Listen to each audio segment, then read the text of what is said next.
Yeah, what's your name? My name is Caleb Widoga.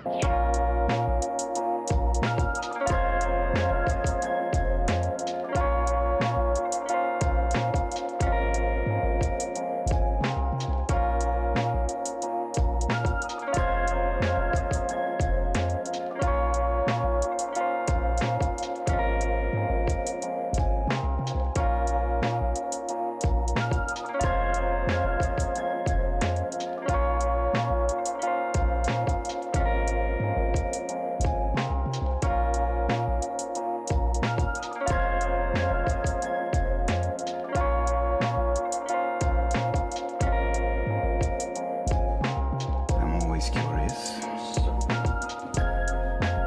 Can I count on you to return the favor?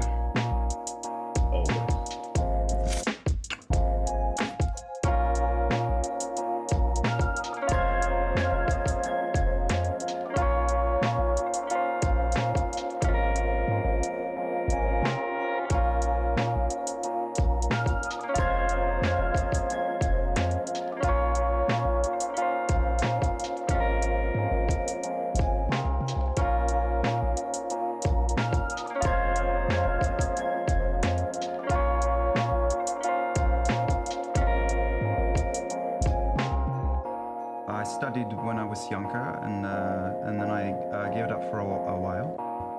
I've picked it up again recently, so you know, it's all book learned.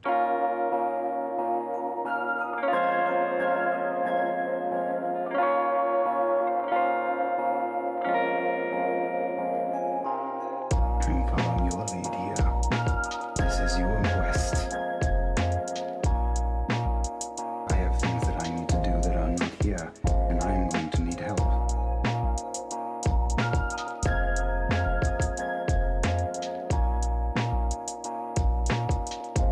I understand.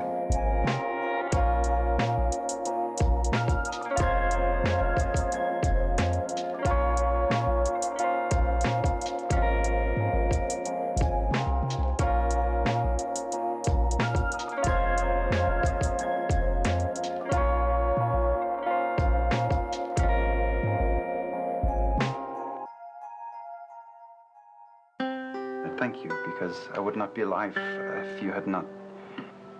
You saved my life, so thank you. No problem. Yesterday was really not great. Yeah, well, we'll do better today, right? Sure we will.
Meeting and teaming up has been a good thing. Oh, yes, very good. I know everyone else makes fun of your smell, but I don't smell nothing. That's what I like about you.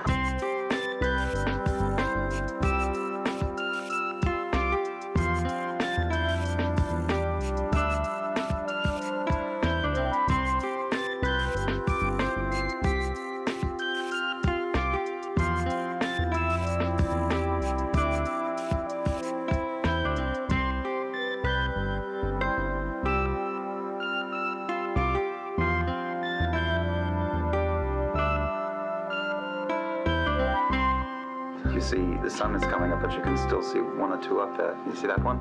The stars? That's a planet, that one. That's another place. No, we're on the planet. It is hard to believe, but I was able to do I danced the waltz and the tarantelle. It's been many years. Well, you should show me sometime, because I want to see it. I'm very much out of practice, and You can do it when nobody's watching, okay? I can see you as a waltzer. That makes sense. it does a little bit. Yeah. I'm really good at the waltz. Yeah, they taught me at the same time I learned piano.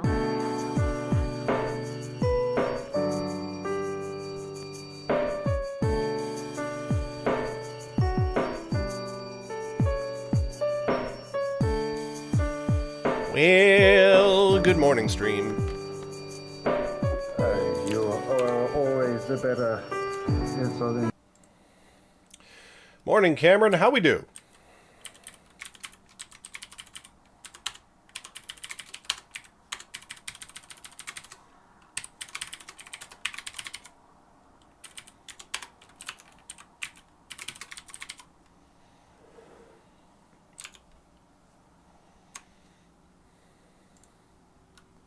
Good morning, Lady Temeraire.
Oh, feel about 1,000,000 times better today than I did yesterday. Yesterday was rough, man. Holy shit.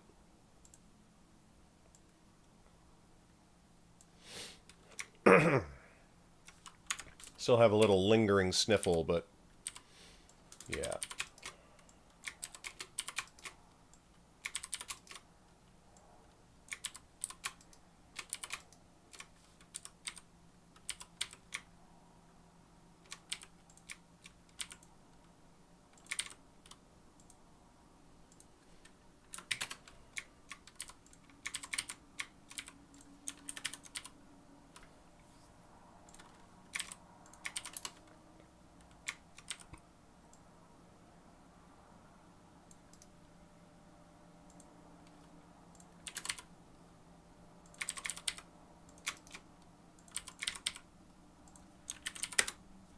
Chapter 12.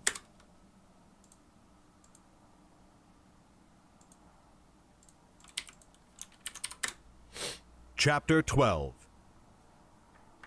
Annis worked with remarkable speed.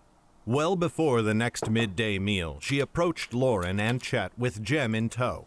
After bidding them to follow, she led them unerringly through Ammon's halls to the part of the keep where Cal's household guards slept. When she pointed out the door to Hewell's room, Lauren led them all off down the hallway and around the first corner. "Wait here," she told Chet. "Annis, you go down to the other end of the hall. If someone approaches, cough as loudly as you can, louder than... as loudly... Cough as loudly as you can, louder than someone struck with plague. We will slip out of the room as quickly as we... Slip out...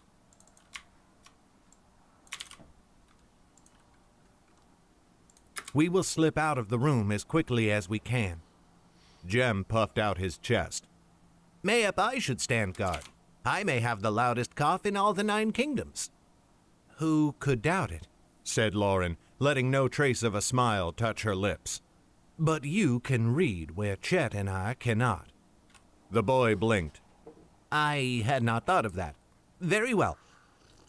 As Annis ran down the hall to the next corner, Lauren and Jem slipped into the room. "His bed is the first on the left," Annis had told them. They found it at once. A small cupboard stood near the head, and at the foot, the customary chest. The chest had no lock, and at first Lauren was glad, but then she realized that Hewell would not keep anything incriminating in an unlocked chest, and her heart sank. Still, they had come this far, and it would be foolish not to look while they could. Within the chest, they found some folded letters. Lauren handed them to Jem, for she could not read them, but they contained nothing nefarious. Other than that, it held only several changes of clothes and a second pair of boots. Lauren turned the boots upside down and shook them, but there was nothing hidden within. The cupboard at the other end of the bed was no better, holding only a few tunics. Lauren probed them with her fingers to see if something was folded. Lauren probed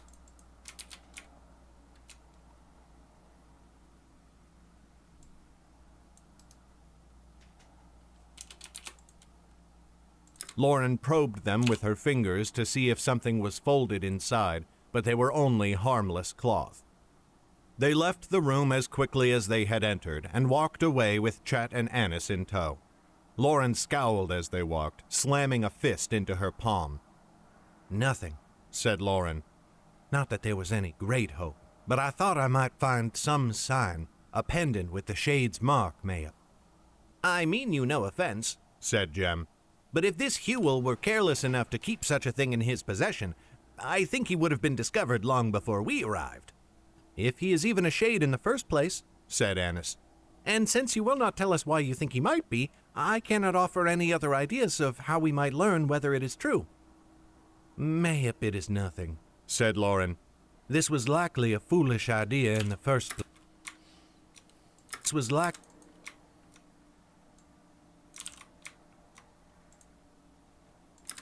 was likely a foolish idea in the first place. Forgive me for bringing you into it."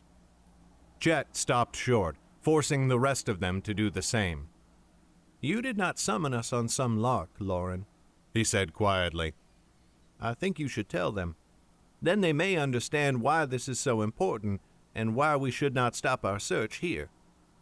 Lauren looked about. The hall was empty, but still she felt out of place, as though there might be spies eavesdropping around either corner. "Very well, but not here." Annis raised an eyebrow. "You said only yesterday that this was a stronghold filled with allies. Are you so fearful of being overheard?" "I said that to the mystics, who no doubt believe it themselves," said Lauren. "I myself am not entirely convinced. Come, That was a weird click. am not entirely convinced. Come, we are not far from our rooms and can speak more privately in my chamber." "Our chamber?" muttered Chet, but he smiled as he said it to soften the words. Lauren led them on, and soon they had enclosed themselves in the room. When Lauren had checked twice that the door's latch was secure, she turned to the children, but looking upon their expectant faces, she suddenly balked and turned to pace the room instead. "Spit it out, Lauren," said Annis. "Whatever you have to say, delay helps nothing and no one." "I do not myself understand it," said Lauren. Therefore I am leery of trying to explain, for it is a mad tale. Jem scoffed. And we are all of us strangers to mad tales, after all the leagues we have ridden together. That made Lauren smile, and her worry eased slightly. I see your point. Very well. I saw Hewell in a dream, while we were still on the seat. You remember, Jem, how I awoke in terror one night? Jem nodded, frowning. I saw many things in my dream, but among them I saw your mother, Annis, and behind her stood Hewell, but he wore the blue and gray of a shade, and not the red cloak of a mystic. Wait, what do you mean you saw him? Said Annis. That is, do you mean that you saw him? Jem blinked at her for a moment before he said carefully. I think she means to ask whether you saw some man who looked like Hewell? No, said Lauren. It was no likeness, it was Hewell. He looked into my eyes and he smiled. He had the same scar on his chin, the same hair, and it was him. That is odd indeed, said Annis. I have never heard of anything like it. I would say it is some sort of spell, except that I have never heard of a wizard who could do such a thing. Chet spoke quietly from where he was leaning on the wall. Tell them why the dream matters. Yes, there is more, said Lauren. One night when we traveled across Dorsey, I woke while the moons were still high. When I rose, I saw Chet had been charmed into slumber, and a party of elves surrounded our camp. The room went silent, and the lamp flickered, as though a chill breeze had blown through to freeze them all solid. Jem seized Annis's sleeve in fear, and Chet's hands balled to fists at his side. But then the moment passed, and Lauren let loose a quiet sigh of relief. Elves, squeaked Jem. They came upon us? How did you make them leave? She did not, said Annis, her voice shaking. You cannot make an elf do anything, no more than you can send away a winter gale by scolding it. What did they want, Lauren? What did they do? They wanted nothing, and they did little, said Lauren, speaking carefully. She had no intention of telling Annis about the mage stones that she held, even now in a pocket of her cloak. Not even Chet knew that secret. But one of them touched my skin, and when it did, I could see everything, inside and out, and the threads that bound it all together. It almost drove me mad. Mayhap for a moment it did. But this dream, it came after I met the elves, and in the dream, I felt the way I did when they stood before me. Jem snapped his fingers and pointed at her. When the Lord Prince met us upon the seat, he said it. He said you were elf-touched. That is why. Yes, said Lauren. And he is right, said Annis quietly. I did not see it so clearly before we parted, but I see it now, whether because I am searching for it or because it has grown more pronounced in the weeks that have passed. But there is a light in your eyes that was not there before, Lauren, and a sort of sharpness to you. Are you certain the elves did nothing else? Nothing but the mage stones, thought Lauren, but she already knew from Zane that that had nothing to do with it, or with her dreams. Nothing, she said. It must have been their touch. But even if this is true, no, do not look at me that way, you know what I meant, said Jem. But how can we be certain of your dream's purpose? None can know the thoughts or intent of elves. They may not have even meant to do whatever it is they did to you. Whether they meant to or not, Lauren saw what she saw, said Chet. I do not think that is something we can easily dismiss. I think you are right, said Annis. This paints everything in a different light. Even if Hewell is not a shade, such a vision cannot be cast aside without careful thought. Mayhap the dream was only a message, leading you down the right path to find them. Hewell could be the link that leads you to the shades, without being one himself. Lauren had not thought of that. It is possible, but how can we know? By watching, said Chet. It seems the only thing we know about him for certain is that he is a messenger for Cal. Thus, when next he delivers a message, we should watch him, even follow him if we can. Will you know when he leaves, Annis? said Lauren. I can find out, said Annis, and I will tell you at once. Very well, said Lauren. Let us hope I am not wrong about this, and that we do not waste our time on some useless flight of fancy.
Chapter 12 done. Onward.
Chapter 13. Beginning the next day, Annis kept a careful watch on all messengers entering and leaving Ammon. But Huel was not one of them, and days passed while they waited impatiently. The longer the waiting went on, the greater grew Lauren's frustration. Before a week had passed, she had begun to fidget incessantly with her hands, and often caught herself picking at her fingernails with a knife, though they were already immaculately clean.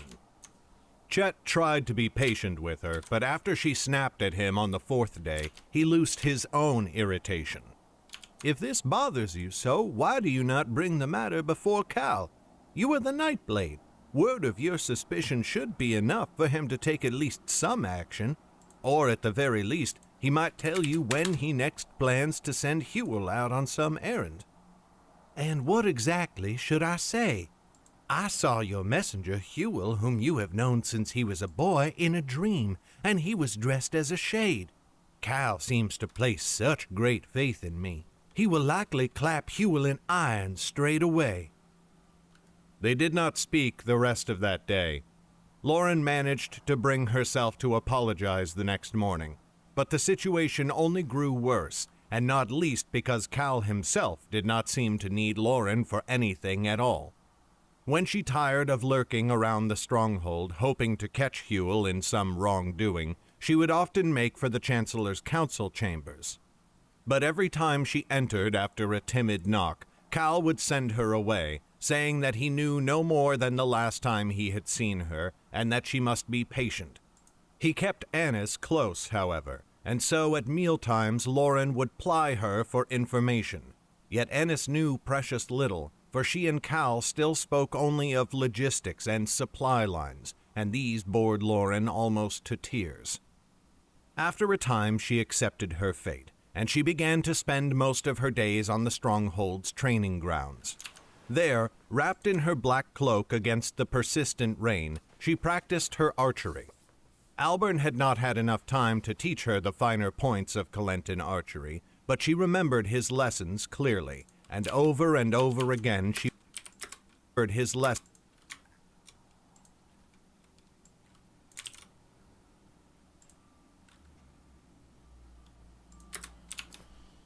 But she remembered his lessons clearly, and over again she went through the forms he had shown her.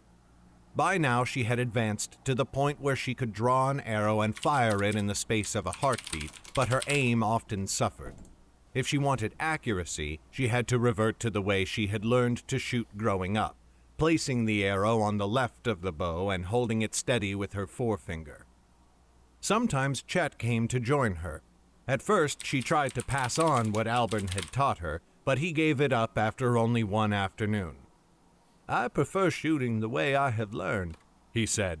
"My father taught me to shoot that way, and it was how I put game on the table for many years. Why should I need to learn another style?" Lauren wondered if he would say the same thing if he had had more opportunity to see Albern shoot. The Colentin man had been able to empty a quiver in the time it took her to fire only 2 arrows. Every shot found its mark and could puncture chainmail besides. Chet did not spend nearly so much time in training as she did, however, for he spent most of his days within the stronghold. He and Weath had become fast friends on their journey north to Ammon, and now she had taken it upon herself to teach him to read. He told Lauren that it came to him slowly, but that he was learning the way of it. "That is well," said Lauren. "But that he was learning the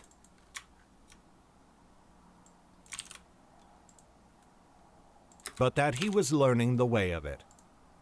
"That is well," said Lauren. "I have little time." Hey, morning, Ari. The authoring goes well. Or the audioing, now, I suppose I should say. "I have little time for such learning, and so you can read my letters for me." He gave her a mock scowl. Many of the mystics in the fortress spent their days in the training yard as well, and Naya was among them. Though Lauren often bundled up against the weather, Naya took no such measures, and she still wore her high-necked leather shirts with no sleeves. Lauren lost count of the number of times she found herself standing and staring at the mystic's thick and muscular arms. They bore no scars. Either Naya wore armor when she went into battle, or she was a far better fighter than any opponent she had yet faced. The mystic often caught Lauren staring at her, and Lauren would blush as she hurriedly returned to her archery. Once, Naya approached her while she was shooting. Lauren paused and looked at her expectantly, one arrow halfway to the string. But Naya only shook her head and waved her hand, prompting Lauren to continue. Lauren knocked and fired, drew, knocked, and fired. But with Naya watching, she tried too hard to make the motions look smooth and fluid, and her aim was even worse than usual. One arrow missed the target entirely and snapped in two against the stone wall behind. "Who tried to teach you the Kalentin style?" said Naya.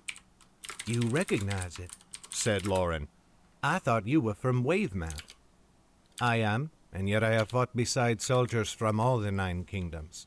And I have seen enough Kalentin archers to know that whoever instructed you was a poor teacher, or mayhap they did not have as much time for your lessons as they should have."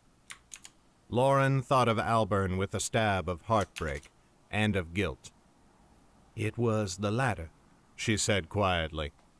"My instructor was, well, he is lost now." Naya let a silent moment pass. "He taught you the forms all right, but only from the waist up." She came over, and before Lauren knew what was happening, Naya was right behind her, with one hand on her waist and the other on her left shoulder. "You lean the way you should, and you have your left shoulder lower than your right, the way you ought to. But your legs are the problem." "What about my legs?" said Lauren. It was suddenly hard to speak around the quickening of her breath. If Naya noticed how flustered Lauren had become, she did not remark upon it. She knelt and took Lauren's right knee in her hands, pushing it gently so that it bent. "You learned the more ordinary type of shooting, and so you lock your knees when you fire.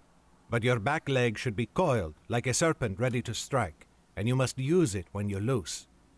Her hands slid over and then down Lauren's left leg to her ankle. She pushed it forwards, almost causing Lauren to lose her balance as it slid on the ground. "This should be extended forwards, so that your body can move over it when you shoot, like a hinge." I do not entirely understand," said Lauren. One hand rose to draw her hood a bit farther around her face, to hide how red she had become.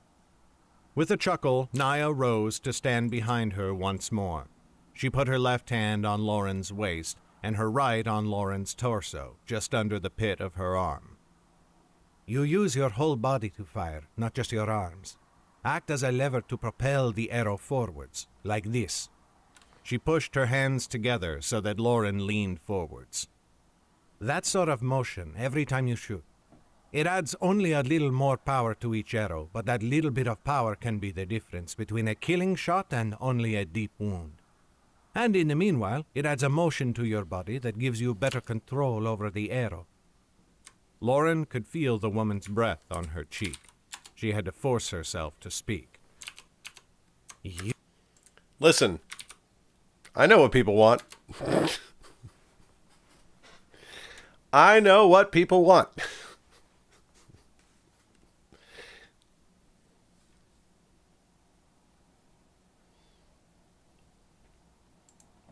Yeah, it's this Lauren's on a long arc in which I'm using quite a few fanfic tropes. I'm tossing it out there. It's happening. "You did not learn all of this only watching Kalentin archers." Not always the most wholesome ones, unfortunately.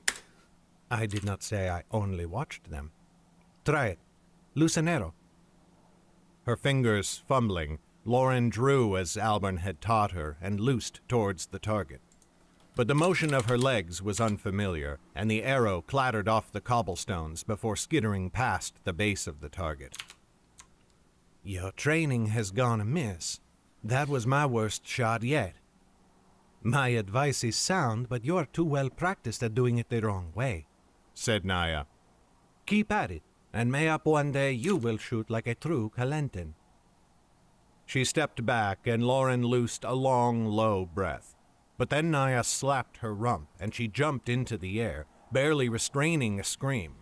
Whirling, she readied herself to give Naya a tongue-lashing, but the mystic was already striding away, and had soon vanished into a door leading into the stronghold. Lauren tried to still her racing pulse as she drew her cloak around her again. She surveyed the training yard to see if anyone else had been watching, and felt sick to her stomach as she saw Chet standing nearby.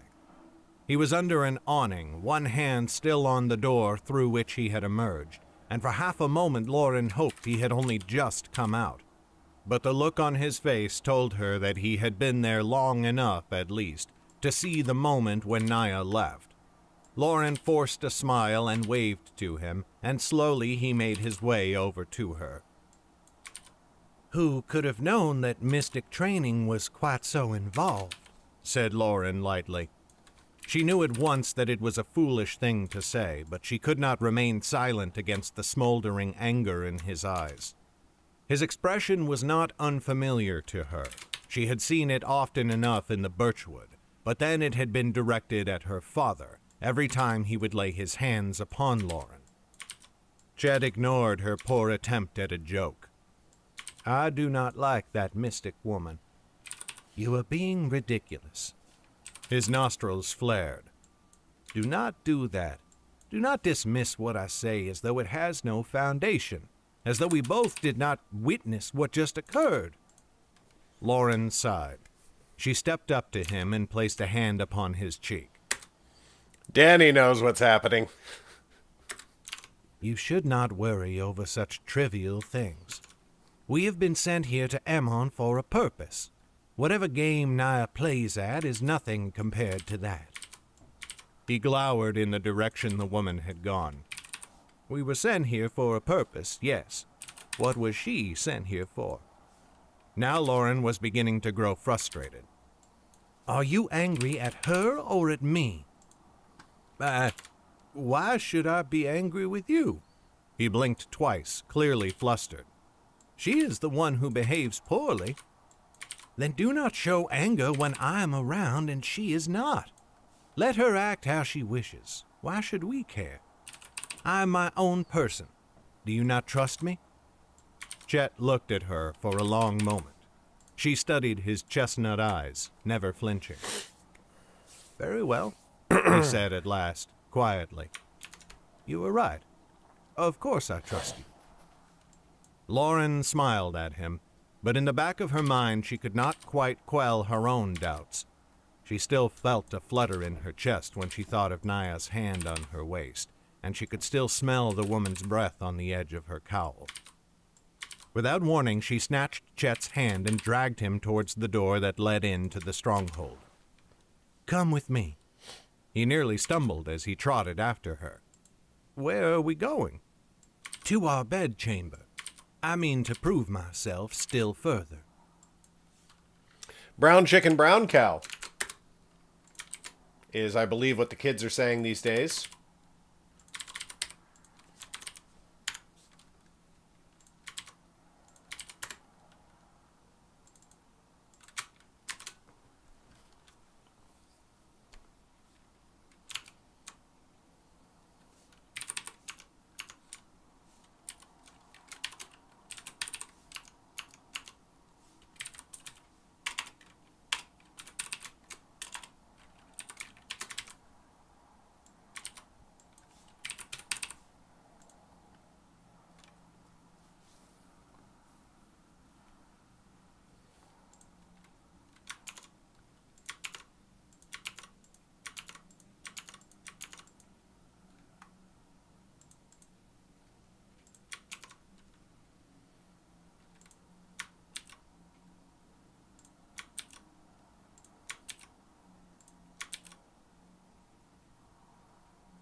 There you go.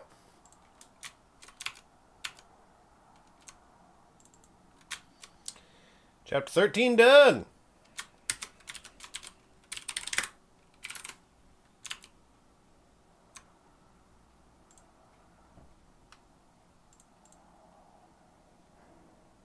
No.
Chapter 14. Triskin stood upon the stone bridge, menacing in his armor. One massive fist clutched his spiked warhammer near its head, and its butt rested upon the stones near his feet. The feathers of one of Albern's arrows protruded from his eye socket, but through the blood that streamed down his face, white teeth gleamed in a grin. You brought me the Yeren girl, an abomination, and a mystic to kill, he said. I really hope that people are listening to this audiobook and this chapter starts in after the last one and they're like, wait, what? What the fuck is happening? That was definitely the intention of this chapter.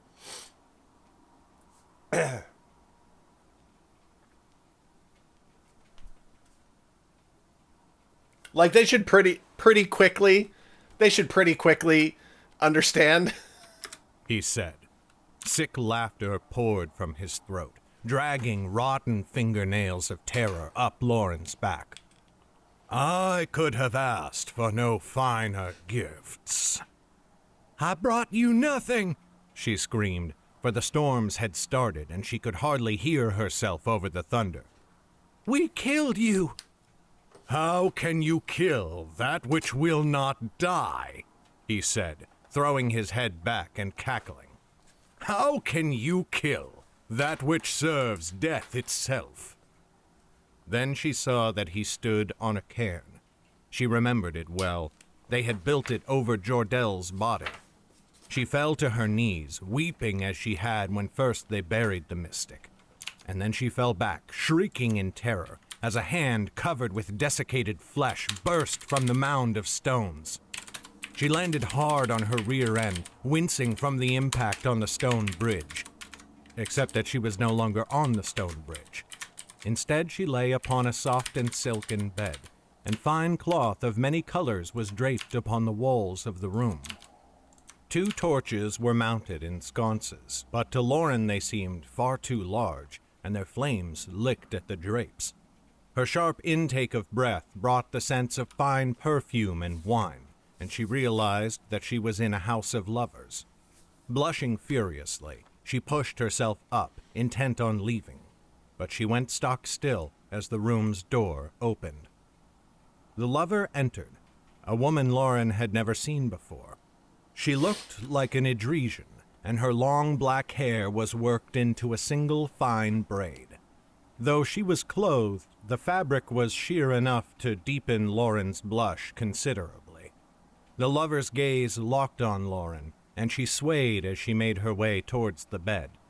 When she reached the foot of it, she did not stop, but crawled forwards on hands and knees. I did not mean to come here," said Lauren. How had she come to be here anyway? She could not remember. "I must go. Chet awaits me." "Not for long," said the girl. "Stay with me. You have paid, after all." "I assure you I have not," said Lauren. She tried to leave, but her body would not respond, as though it knew she did not truly wish to go. Her eyes went to the torches on the walls. Their flames rose ever higher. How had they not already caught the silks in a blaze? The lover was close now, too close for Lauren to escape without pushing her away. Her lips pressed against Lauren's ear. "Would you like to meet my parents?" she whispered. The question was so unexpected that Lauren was shocked out of the moment. What?" she said. "Who are your parents?" Of all the things you do not expect your lover to say. "He wonders," said the lover. All of a sudden she drew back and curled her knees up to her chest, wrapping her arms around them like a child huddling against the cold. "He wonders, and I cannot tell him." Lauren nearly asked who the lover was talking about, but then she cried out, for the torches had caught the walls on fire at last. She leaped from the bed, trying to pull the lover with her, but the lover merely lay on the bed, curling further in on herself, and began to weep. And now the door was wreathed in flames. They could not get out. The smoke burned her eyes, forcing her to shut them as she coughed and fell back on the bed. Only she did not land upon the bed, but in a foul-smelling flow of filth and refuse. She fought to get clear of it, and her hand struck stone. It was the edge of the channel, and she knew that she was in the sewers of Cabras. Coughing and spluttering, she emerged from the stream, falling breathless upon her back. Cold steel pressed against her throat. Lauren froze. "Sweet, simpering little tart," hissed a familiar voice. It was Auntie. Crouching, she held Lauren's own dagger to her throat. "Why did you come back here? You should never have returned." "I did not mean to come here," said Lauren, unable to stop the tears that poured from her eyes. "Please forgive me. I will leave. I will never come back. I will—" "It is the way you hold yourself," said Auntie, lifting the dagger. Lauren thought she was free, but then Auntie's other hand seized her throat. The hip juts out slightly. With a shriek, she plunged the dagger into Lauren's heart. Lauren screamed.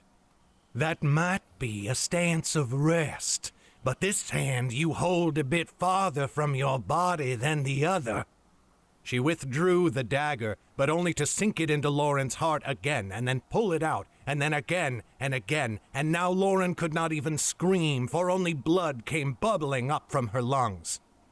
"It is ready to leap to the hip and draw forth the knife, the knife, the knife, the knife, the knife."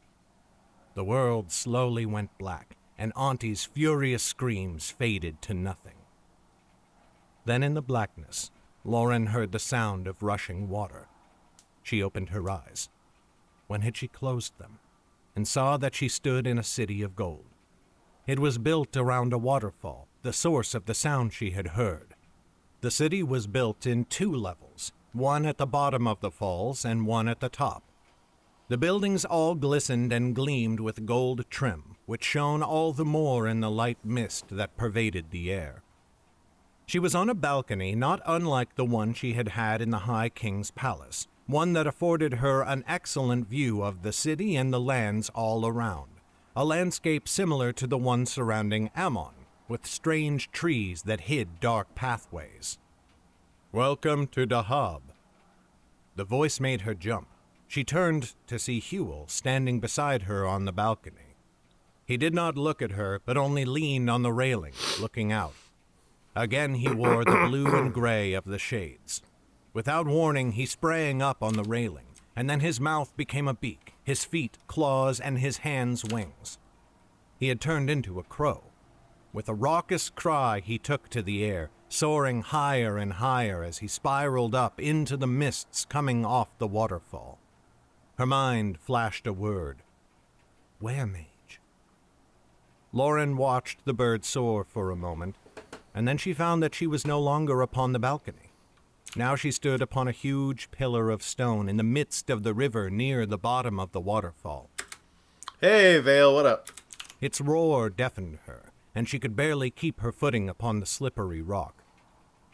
Then she saw that Damaris stood there, just out of arm's reach. And behind Damaris was Gregor, and now the bodyguard was truly giant-size, with hands as large as Lauren herself. He reached out for her, and though she wanted to flee, there was nowhere to go. His fingers wrapped around her, and she barely managed to squeeze out between them. But they wrapped around her again, and again, each time dragging her closer. "I will take everything," said Damaris. Gregor seized her at last, and he lifted her to hold her suspended over the waterfall. Between his fingers she could only just glimpse his face, and his cheeks that were sliced open, and the bloody ruined mess of his mouth, the stab wounds all over his body that seeped blood through his clothing and chainmail. His hands fell away from her, and she thought she would plunge into the river far below. But she landed on the pillar again. She looked up, wondering why he had released her, only to find that he now held Jem, Annis, and Chet, and that they now hung over the water in her stead. Lauren rose to her knees before the giant and clasped her hands to beg.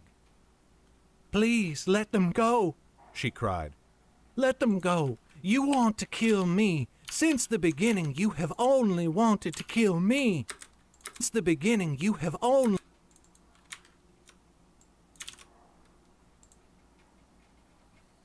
Since the beginning, you have only wanted to kill me." "I told her to kill you, yes." Gregor's voice was like thunder. It struck her like a fist to the chest. "She would not listen, and her love for you made a corpse of me." "Everything," whispered Damaris in her ear. Gregor released her friends, and they fell into the water. But at the last moment, Chet reached out and grabbed an outcrop of the pillar Lauren stood on, and the children clung to his arms. He tried to lift them all, but the weight was too much. Screaming, Lauren fell to her stomach and reached for him, trying to help him up. The children climbed over him and took her hands, and she got them to safety. At last she reached Chet, but she could not raise him. He was too heavy. Chet looked into her eyes for a long moment. Then his arms slipped, and he fell into the abyss. For it was not the waterfall, but the stone bridge again. And his body fell to lie, broken, beside Jordel's forever. Even as Lauren's screams redoubled, she felt hands seize her cloak. She looked up, expecting to see Gregor again. That's amazing, Vale. Instead, she found Jem and Annis. They had ruined mouths, just like Gregor's, and they laughed as they pitched her over the edge of the bridge. She came awake screaming.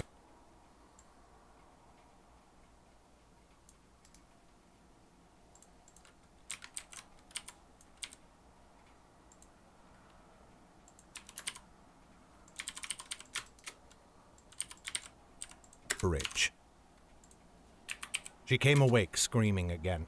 Chet was fighting to hold her down. This time she had just enough presence of mind not to strike him, but she could not still her panicked screams, and guards in red cloaks came bursting into the room, swords drawn. "It is all right," cried Chet. "She is all right. Just help me hold her." One of them came, taking Lauren's arm and holding her in place as she slowly got her bearings. Her gaze roved all over the room, and she could not force it to stay any one place for long. "Lauren! Lauren!" said Chet. He took her face in his hands and forced her to look at him. "Lauren, it is me. You are here with me and Ammon. It is all right. There is no one there. Come back to me." At last her hands stopped trying to find purchase on a bridge that was not there. A long, shuddering breath escaped her. I am all right. I am all right. Yes, you are, he said, and pulled her close. She clutched him to her, staring over his shoulder into nothingness. "Is she ill?" said the guard who had remained by the door. "Should I fetch an apothecary?" "No," said Lauren at once. "Are you... Little bit of Dryleaf's voice sneaking in there. Are you certain?" said Chet. "Mayhap some dream wine." "No, Chet," she said, pushing back to look at him. "I'm all right. It was only another dream." A look of recognition crossed his face. He heard what she had not said, that once again she had seen visions. He turned to the mystics and shrugged. "As she says, thank you." The guards did not look eager to leave, but Lauren seemed to have grown calm again, and so they stepped out of the room. Chet turned to her and whispered. "Did you?" "Shush," said Lauren, putting a finger to his lips. She listened hard. Finally, after the space of several heartbeats, she heard the quiet footsteps of the mystics slipping away. A sigh slipped from her. "They are gone." She fell back upon her pillow. It was the eve of year's end, some days after Naya had given her instructions in the training yard, and they had learned nothing more in the meanwhile. Hewell still had not been sent from the fortress, and they had seen him do nothing nefarious within it. Why, then, had she had this dream now? Was it a sign of something soon to come? "What was it?" said Chet. Did you see anything? Was Hewell there?" "He was," said Lauren. "And he was dressed as a shade again. But this time there was more. He turned into a bird and flew off into the sky." A bird?" said Chet. "Do you mean that he is a Weremage?" "I do not know that any more than I know for certain that he is a shade," said Lauren. "But that is what I saw. And I saw a golden city built on a waterfall. It is not a place I have ever seen before, and yet it was so real. I think it must be a real place, just as I first saw Hewell in a dream, and then found him in the waking world." Chet frowned. "But why were you screaming? None of this sounds very terrifying." Almost she answered him. Almost she told him of Triskin, and Jordel's grave, and Auntie, and what had happened to him and Jem and Annis. But at the last moment, words failed her, and she shrugged. "I saw nothing else. Or at least I remember nothing else. Whatever frightened me, it slipped away as I awoke." He looked at her for a long moment. She could see in his eyes that he did not believe her. "Lauren," he said at last, "I have told you that I trust you. Do you not trust me in turn?" A pang of guilt struck her, and she pushed herself up on her elbows. I do, of course, Chet. And yet there are things I do not wish to say. Not because I fear for you to know them, but because I fear to say them aloud, and give strength to the thought behind them. You cannot truly believe that." Lauren shrugged. "How can I know what to believe? I see things in my dreams only to find them in the waking world. And there are things I see that I could not bear if they ever came to pass. Do not force me to say them out loud. I beg you not to." He did not answer her. After a long moment's silence, he lay down again and turned his back to her, drawing the blanket tight around himself against the cold. She waited until his breath had deepened with sleep. Then she went to her cloak and reached within one of the pockets for her brown cloth packet. From it she drew a mage stone. For a long while she looked at it. "A wizard who consumes the stone does not dream," Zane had said. She was not a wizard, yet mayhap it would help. Lauren broke the stone in half and slid one piece onto her tongue. It dissolved into nothing, and she swallowed. The room did not grow brighter, for she did not have her dagger close to hand. But she felt a calm slip through her. She lay back down beside Chet, and was soon asleep. A dreamless sleep, at last. And was soon asleep.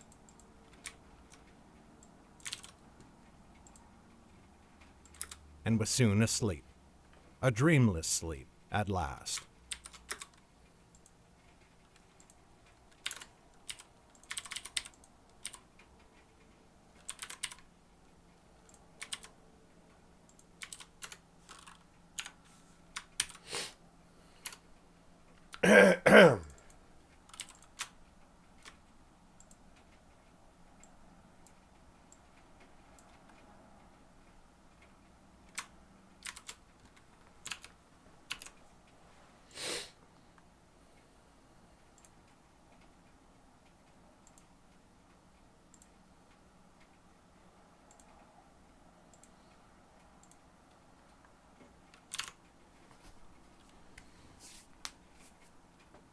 I need more coffee.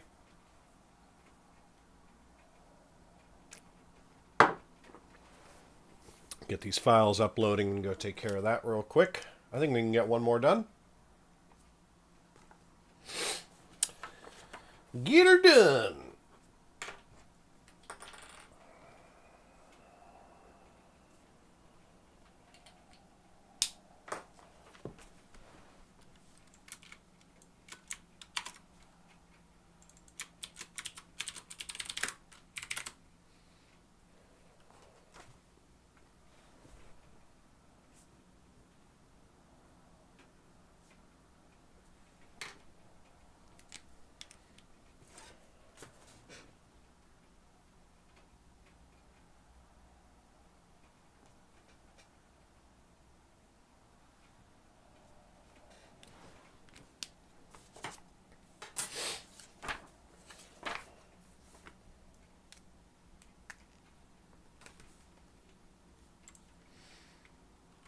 I was happy with that chapter.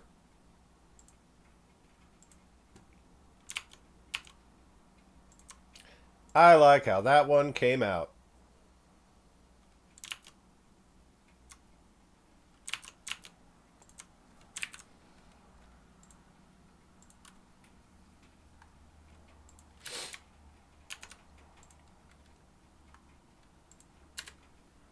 I just hope nobody's trying to listen to this audiobook while they're falling asleep at night, you know? And chapter 14 suddenly comes on. And they're like, what the fuck is happening? Alright, gonna go refill my coffee.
Oh, yeah, probably Vale.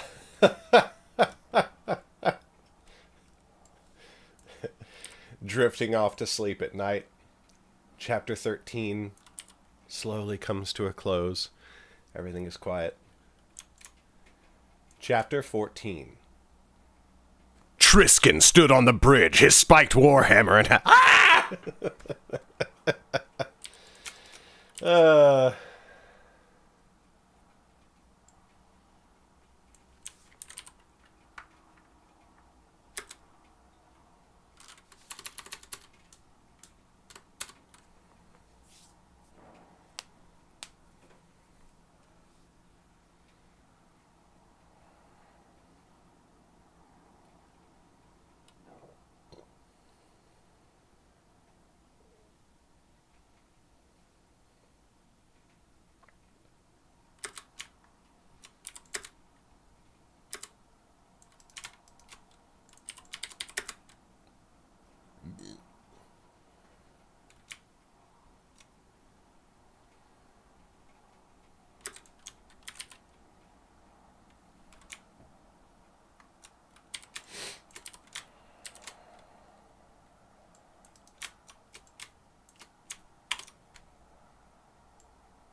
Chapter 15.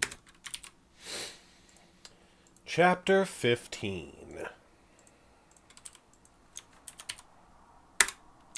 Chapter 15. 4 more days passed in cheerless rain. Lauren told Jem and Annis of her dream, as much of it as she had discussed with Chet, but they had no more inkling of its meaning than she herself had. The 4 of them were more watchful after that, but Hewell was just as inactive as he had always been, and nothing of interest happened within Ammon's walls. The last day of year's end arrived, and the stronghold held a feast to celebrate the new year. It had been more than 2 weeks since Lauren arrived at Ammon, and her frustration had now dwindled to a pervasive apathy. She rarely went into the training yard anymore, and spent most of her time either in the stables visiting Midnight, or in her own chamber, from which she emerged only for meals. But the year's end feast drew her out of hiding at last, if only because Annis was very excited about it. Somehow the girl had convinced Cal to let her arrange the whole thing, and it promised to be a merrier affair than Ammon had seen in years. Just after dawn on the day of the feast, Lauren rode with Chet to a nearby river to bathe, and she also laundered her clothes. When at last they went to the dining hall after midday, they were not disappointed. The smell of the food struck her from a good ways off, well before she walked in the door. Most of the tables had been moved to the edges of the room, except for a line of them down the center. Upon these were placed all manner of fine foods, from meats and vegetables to sweet treats baked with honey, and still other dishes made with spices that smelled wholly unfamiliar to Lauren. They found not only the usual wine and ale waiting for them, but brandy wines and meads and other clear liquors that Lauren had never seen before, but which smelled stronger than anything she had ever tasted. There were minstrels as well, a small party of them clustered off to one side of the room. They did not wear the red of mystics, and so Lauren guessed they must have come from one of the towns that lay not far away from Ammon. They plucked and pounded and blew upon their instruments enthusiastically, if not particularly well, and Lauren saw many of the mystics around the room stamping their feet and pounding their fists or mugs upon the table in time with the music. But from his elevated table at the head of the hall, Cal often glared at the minstrels and tore more savagely at his meal the longer they played. After Lauren had taken her plate down the row of tables and loaded it high with food, she found a place at a table with Chet and Annis and Jem. Jem looked to be nearly done with his first plate by the time she reached them, and he soon rose to go fill another. Annis ate more delicately, but she savored her bites, moaning gently at each morsel and dabbing at the corners of her mouth with the edge of her sleeve. Having planned the feast myself, I was able to instruct the kitchens in preparing all of the dishes. Having planned...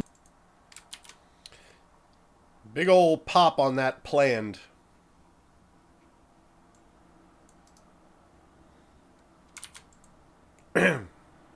Having planned the feast myself, I was able to instruct the kitchens in preparing all of the dishes just the way I like them, she said. I have not enjoyed so many of my favorite treats since I left my family's home upon the seat. However did you convince Cal to let you do this? Said Lauren. This is a fine celebration. One might almost call it joyous, and that is a word I would never have used to describe the Grand Chancellor. I'm surprised he did not flay you when you presented your plans to him. Annis giggled. I offered my expertise in planning the feast, and Cal accepted easily enough. Then, when he saw the list of things I intended to procure, he almost boxed my ears. But then I showed him my figures and how this feast would cost him just over half of what he normally spent, for I did my duty and secured the best prices for the wares I required. He fell silent quickly enough after that and left me to handle the rest of it. She leaned over the table and dropped her voice to a murmur, though I waited until after that to hire the minstrels. Chet laughed aloud and Lauren joined in. They began to eat, and she swiftly discovered that she and Annis shared similar tastes, as it was the best food she had had in some time, and even compared favorably to the meals she had been served in the High King's palace. After some time and more food, and more wine as well, some mystics pushed tables against walls to clear a section of empty floor. Then the minstrels redoubled their playing, and the drummers took the lead, and the dancing began.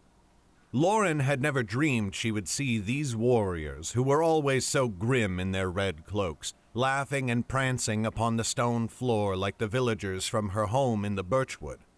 The comparison seemed especially apt when Chet got to his feet and drew her up after him, pulling her into a dance that she laughed all the way through. After him, pulling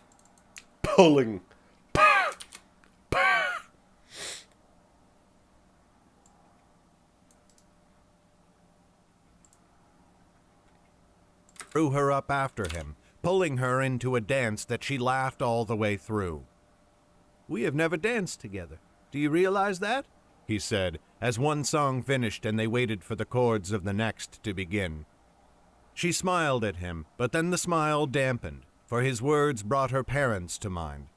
They, after all, were the reason Chet had been forbidden to approach her at the village dances. I am sorry, he said quickly. I only meant that I am happy to do so now. And so am I, she said.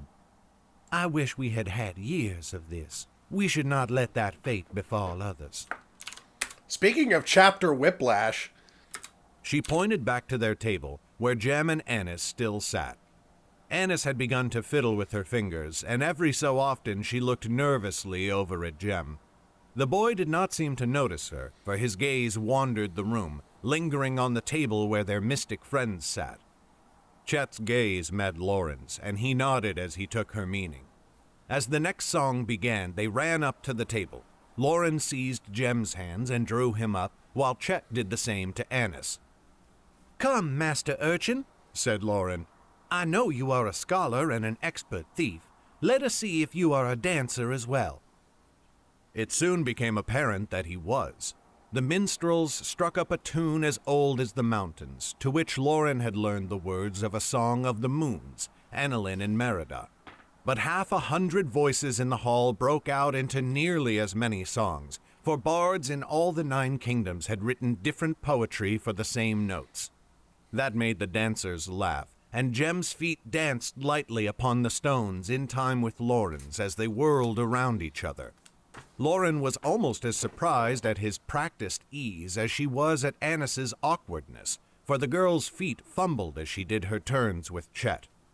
But then the middle of the song came, and Lauren and Chet gave each other a look. They took the children's hands and spun them off to each other, an effortless trade that reunited them at the same time it pitched Jem and Annis together. Lauren leaned in close. "That was well done. You had an equal hand in it," said Chet, and kissed her cheek. They kept on with the dance, sneaking glances at the children all the while. Jem danced as easily as he had with Lauren, laughing and smiling at Annis, whose dark cheeks had gone darker as their hands clasped. Her steps were still staggered and halting, but Jem led her easily enough, making up for her stilted movements with his own liquid grace. The song ended. Chet and Lauren bowed to each other. Jem stepped back to do the same, but Annis was slow to release his hands, and he laughed as he pried his fingers free and bowed. Then he ran over to the table where the mystics sat, extending his hand towards them. Shion waved him off. Weeth, too, shook her head, and he went to Uzo. The dark young man gave Jem's outstretched hands a bemused look, his eyebrows rising slowly. Then he shrugged and got to his feet, following Jem away from the table as the next song began. But Annis still stood in the middle of the floor, looking after the boy. "May I?" came a voice. Lauren turned to find that it was Naya, who had risen and approached them. She held one bare, muscular arm forth, hand extended in an invitation. Lauren's cheeks burned, and she saw Chet glare. "I have tired myself out, I'm afraid," said Lauren. "Mayhap Chet would accept your offer." "Mayhap I would not," said Chet, crossing his arms. "That is just as well," said Naya, shrugging. "I do not think his spindly frame could withstand me. Another time, then." Double entendre! Chet's scowl deepened, and he took a half-step forwards. But Naya turned and left them, striding straight past her table and out of the room. Lauren returned with Chet to their own table, for indeed she had grown weary with dancing, and drank deep of the cup of wine she had left there. When they had rested, they danced again, and then they drank again, and after they had done that a few times more, they fetched themselves more food to eat. The feasting had begun soon after midday, and would continue until everyone in the hall had gone to bed or fallen senseless beneath their tables. At some point, Lauren lost track of Annis, and then of Jem, and then Annis reappeared, and then she stopped looking after either one of them at all. She had just taken it into her head that she might retire to her chamber with Chet, mayhap for the night, or mayhap just for half an hour. Double entendre! Actually, that's just single entendre. When a hand clutched at her sleeve. She turned to find Jem standing before her, wide-eyed and breathless. At once, she sensed that something was wrong. "What is it?" "I went to relieve myself," he said. "When I was walking back through the courtyard, I saw someone standing there. At first I paid them no mind, until I saw that it was Huel. He looked to be readying a horse for travel." Lauren and Chet looked to each other. Travel? On the final day of year's end? "Cal could have sent him on some errand," said Chet, but even he did not sound as if he believed the words. "Any message could surely wait until tomorrow." Lauren looked to the head of the room. There sat Cal. Wine had not appeared to improve his mood, for he scowled ever more heavily at the minstrels and the dancing. She could go and ask him, but he looked to be in no mood for questions. And if something was wrong, the delay meant Huel would likely vanish before she could follow. "We must go after him." "We should be quick," said Jem. "He will leave at any moment." Together they flew from the dining hall. Lauren was thankful she had worn her cloak to the feast, but Chet and Jem had no such protection, and they huddled into themselves against the sudden, biting cold. At least there was no rain. The day had waned on, and the sun was only a finger's breadth above the horizon, but night's chill had come early. At once they saw him there in the courtyard, Huel fiddling with the straps of his saddlebags. He paid no mind to them, nor to the few others who milled about the courtyard or the walls. And why should he take notice? It was well known that he was a messenger for Cal. Anyone would assume that he was on the Grand Chancellor's business. "Go and fetch cloaks for travel," said Lauren. "I will ready horses for us." Chet nodded and turned to obey, but the door opened behind them, and he stopped short. Framed in the light of the doorway was Naya, and beside her stood Weeth. Weeth merely looked confused, but Naya's eyes were narrowed, and her brows drawn together. "What is it?" she said. "What is wrong?" Lauren hesitated only a moment before replying. "It is nothing. I only wanted a moment of fresh air." "That is a lie," said Naya flatly. "I saw the three of you when you ran out of the dining hall. Something is the matter." Lauren looked uneasily at her friends. Chet was glowering at Naya, while Jem balanced on the balls of his feet, hesitant to leave now that the mystics had arrived. But what should she say? She had known Weeth for some time and had traveled a ways with Naya, but how would they react if she told them she meant to chase down one of their own? "Out with it," said Naya. "I shall not leave it be, and so you had better tell me now, lest I keep you from whatever mischief you are about to get up to." "A messenger is about to leave the stronghold," Lauren began. "Lauren," said Chet, a warning tone in his voice. She pressed on, ignoring him. "We believe he may be up to something. I cannot explain why, and I may be wrong, but we mean to follow him and find out for certain." A long moment of silence stretched. Weeth looked to Naya, but Naya did not take her gaze from Lauren. At last she nodded.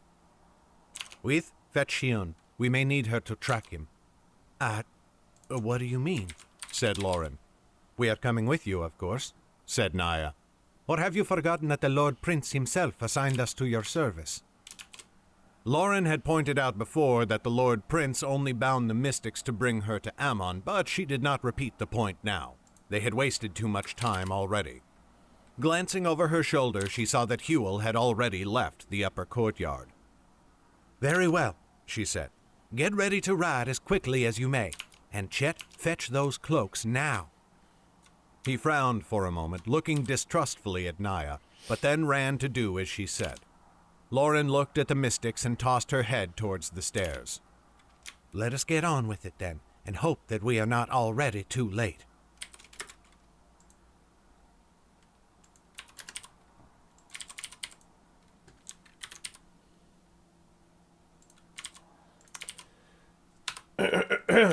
Boom.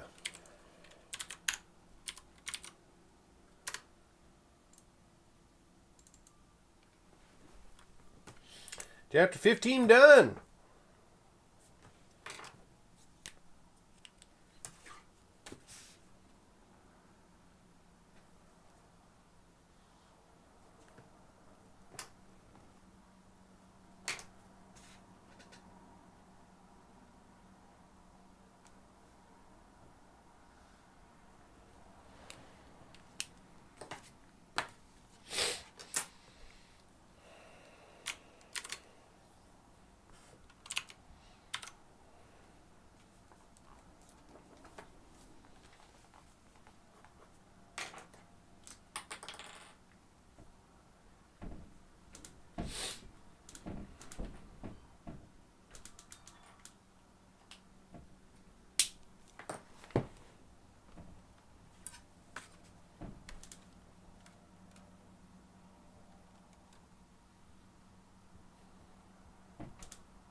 All right.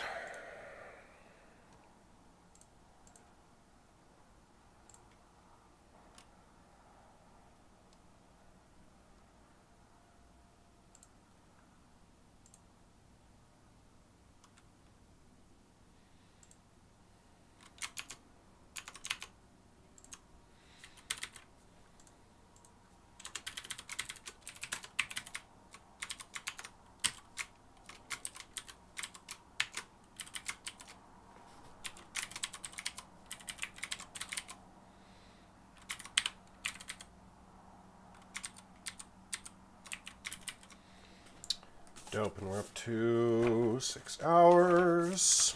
All right, we're staying ahead of target for the month. I really don't want to let that slip. So I'm probably going to try to put in some extra time over the weekend.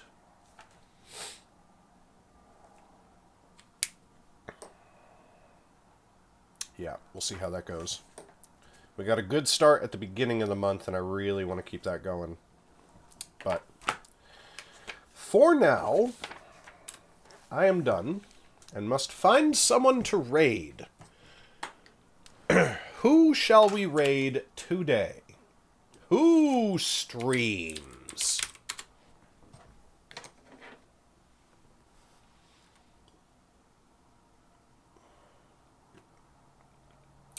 Perhaps we shall raid Weremage.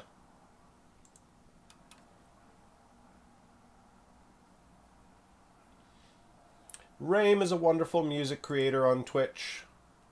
We like her. She's sweet.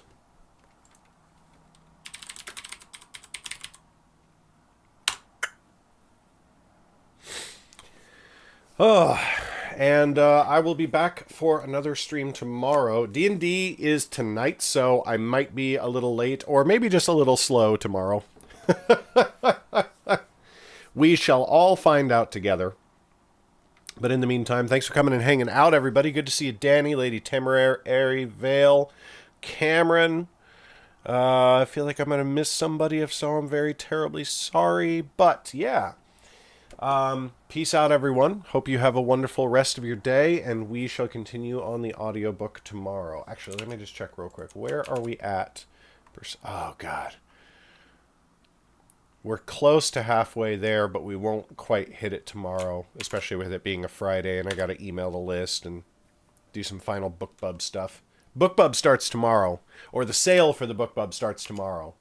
So, that's crazy. Oof. All right, everyone. Peace out. Catch you next time. Bye.